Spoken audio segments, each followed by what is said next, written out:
Espionu-Meshkenaw, ça veut dire sentier, ça veut dire chemin. Le chemin qu'empruntaient les ancêtres vers le territoire, mais c'est aussi un chemin vers l'avenir. Si Espionu-Meshkenaw obtient un statut d'aire protégée, ça va être une preuve de mobilisation, ça va être une grande fierté de l'ensemble de la communauté. On a démontré avec le projet Aquamunan qu'on était en mesure de bien faire les choses, donc c'est réellement sur cette voie-là qu'on a lancé Espionu-Meshkenaw dans le même optique de conservation.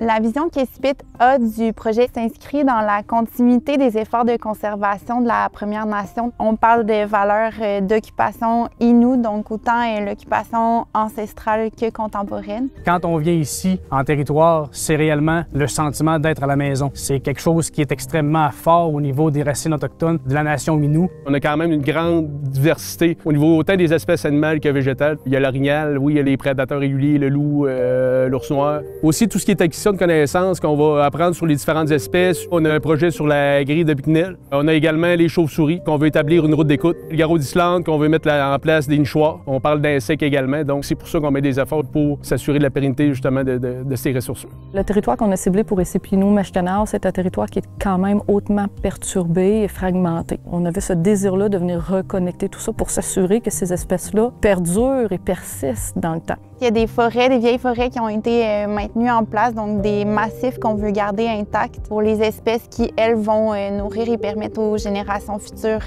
d'occuper le territoire puis de pratiquer l'Inuitun, donc les activités traditionnelles en forêt. Mon nom, c'est Sophie Bouliane. Je suis éducatrice à la culture Innu pour le Conseil des Premières Nations Innu d'Espit.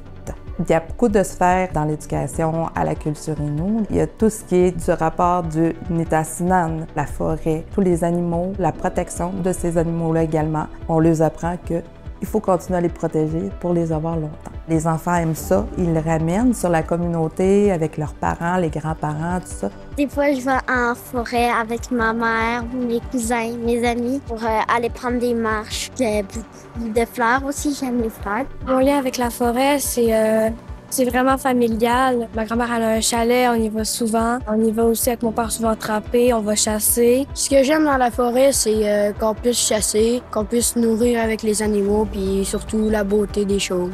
On pogne bien souvent rien, mais c'est pas grave, ça fait des souvenirs familiales.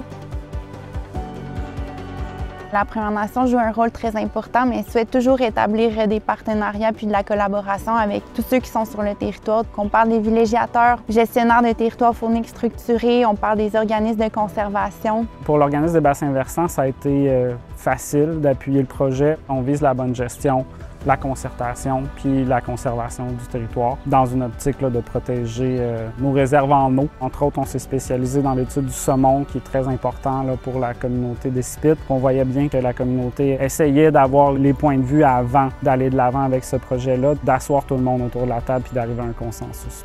À la SNAP, la protection du territoire passe beaucoup par les Premières Nations. Les Premières Nations sont sur le territoire depuis des temps immémoriaux. Ils connaissent le territoire et surtout, ils ont un lien je pense qu'on ne peut pas nécessairement comprendre avec le territoire. On ne parle pas assez de la valeur culturelle du territoire. Le lien entre l'humain et le territoire, c'est quelque chose d'intrinsèque, de fondamental à protéger. La santé de la communauté part par la santé de son territoire. En réalité, je pense qu'un découle de l'autre et non l'inverse. Les membres de la communauté d'Espit ont toujours été impliqués dans nos projets de conservation, puis ils viennent appuyer cette démarche-là et souhaitent voir davantage de projets d'aires protégées sur le territoire. On va chercher justement des connaissances pour pouvoir conserver les milieux présentement qui sont naturels ou laisser au moins la chance ou peut-être à certains secteurs qui ont été perturbés de pouvoir reprendre le dessus puis de revenir peut-être à l'état initial. Peut-être pas à court terme, mais peut-être à moyen et long terme, on va pouvoir y arriver de ce côté-là. Les Espionu marchent vers la protection de leur territoire. C'est ça qui est extraordinaire. Le désir de vouloir protéger un Nitassinan puis un territoire ancestral.